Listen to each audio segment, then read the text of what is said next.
banyak pertanyaan dalam satu soalan ni. Jadi jawapannya mungkin panjang sikit.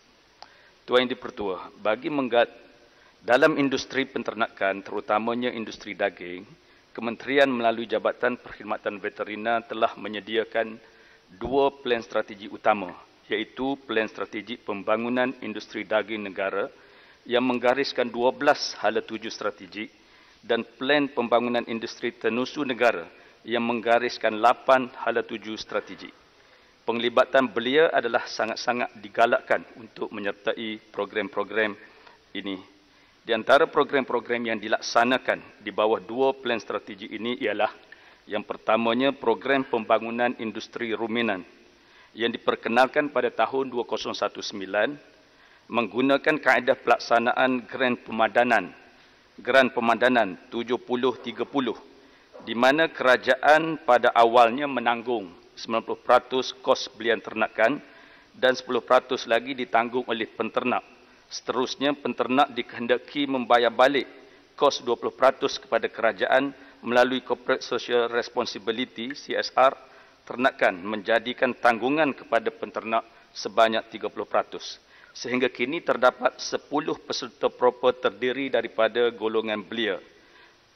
Keduanya, projek Taman Kekal Pengeluaran Ruminan (TKPR) yang menggalakkan penglibatan pelaburan swasta dalam penternakan dengan menyediakan infrastruktur yang memberi fokus kepada pengusaha komersial dan semi-komersial termasuk golongan belia.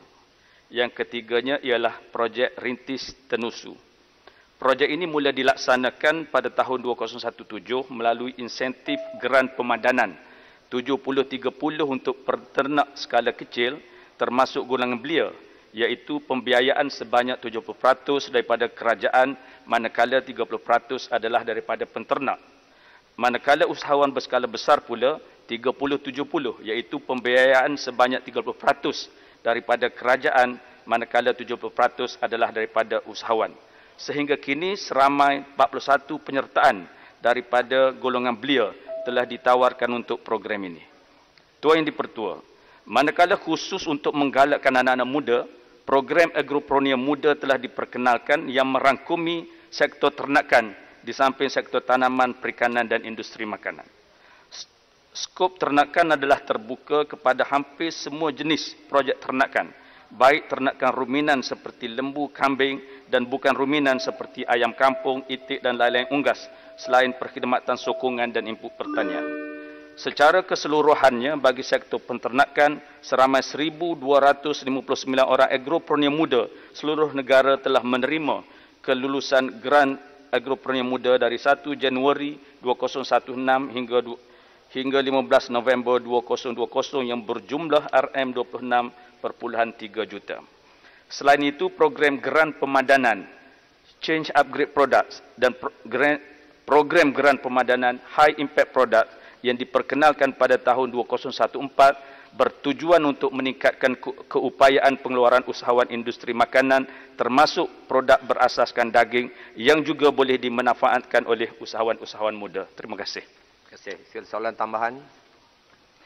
Terima kasih Timbalan Menteri dan terima kasih atas jawapannya agak lengkap, dan saya yakin dan percaya sekiranya belia diberi ruang secukupnya, mereka akan boleh menjana pendapatan sendiri, mengurangkan isu pengangguran, meningkatkan pengeluaran daging, mengurangkan kebergantungan kita kepada pengimport daging daripada luar negara, serta menjana ataupun membangunkan padang rumput yang terbiar dan boleh digunapakai oleh para belia. Persoalannya, apakah kementerian telah berupaya mengurangkan import dan meningkatkan pengeluaran daging negara? Apakah insentif kementerian dalam memastikan golongan belia terlibat dalam bidang ternakan? Berapa banyak peruntukan yang telah dan akan diberikan kepada golongan belia? Apakah kementerian mempunyai data lengkap keterlibatan belia dalam industri ternakan?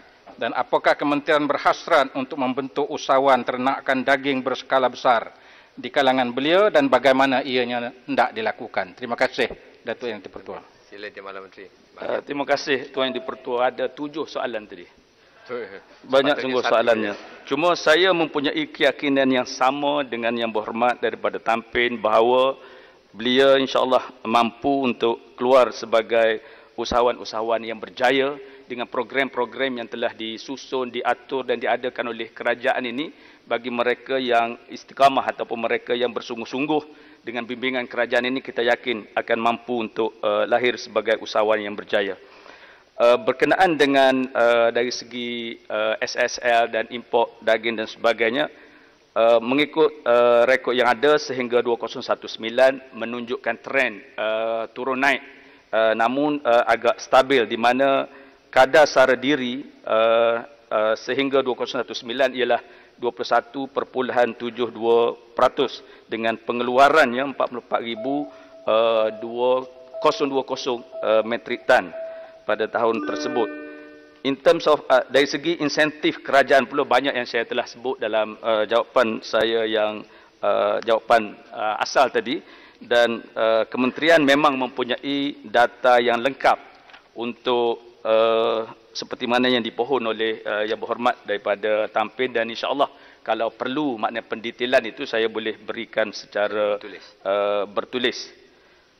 Manakala dari segi statistik beliau yang terlibat dalam ternakan ruminan seperti mana yang saya sebut tadi, dari segi program proper 10 peserta daripada 12 peserta ini terdiri daripada anak-anak muda, manakala dari segi rintis tenusu, program rintis tenusu itu tadi 41 peserta daripada 100 peserta adalah terdiri daripada belia, manakala dalam program Agroprimuda itu sudah terdapat 64 peserta yang telah diluluskan dalam sektor peternakan dan perusahaan daging. Terima kasih. Terima kasih, Tuan Menteri.